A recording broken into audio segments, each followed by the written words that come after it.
তোমার চোখের দিকে তাকালে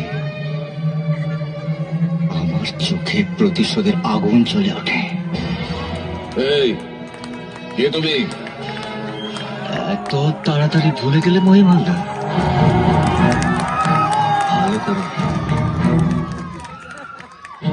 ভালো করে আমার দিকে তাকিয়ে দেখো। চিনতে পারছো না? চিনতে পারছো না আমাকে? আমি তারই ছেলে যে তোমাকে রাস্তা থেকে তুলে এনে রাজপ্রাসাদের রাজা বানিয়েছিল। আমি তারই ছেলে যাকে তুমি তোমার লোভ আর লালসার জন্য নিজের হাতে খুন করেছো। হ্যাঁ, আমি তোমার অন্নদাতা, সে অশোক নারায়ণ চৌধুরীর ছেলে।